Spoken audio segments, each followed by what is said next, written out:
My name is Aaron Zappala, Erinzappala. Well, I've been married for about 4 years, and I have a baby on the way now. So since that all started, I have probably been playing out for about 1 to 2 days a week. Preferably, I wish I could play probably like five, but family life, I have to try and balance that and family life, so sometimes it's a little difficult. I play a very wide variety of games. I go everything from RPGs to action games, role playing, and even some sports. I was more in sports when I was younger, but now I'm not really. I'd rather watch than play it at this point. I have a few family members that play video games as well. They're both my brother and my dad actually played the sports games, so that's usually when I play those. RPGs I usually like to play by myself, and I'll probably play that usually for like half a day or something if I have the time. MMOs I play with my friends. We probably play both the days I play during the week. So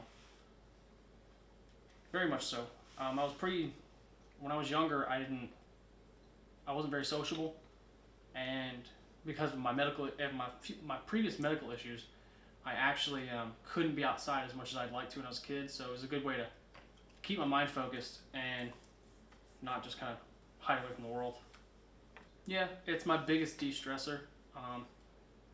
Pretty much anytime I'm having any kind of bad mood, even if it's family related or work related, if I can go home and play for at least like an hour or something, usually it mellows me back out.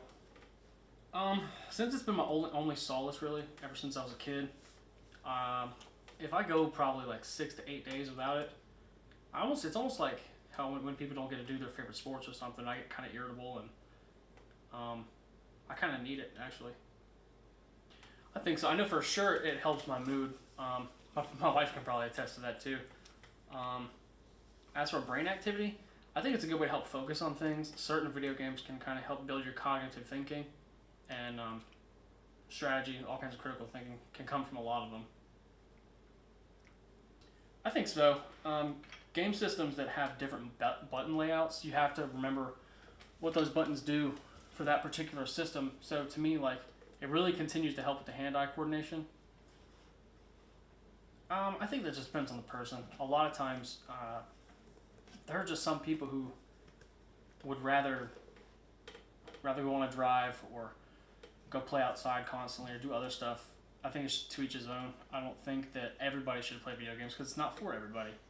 I've had people in the past who want to play, but they just don't have the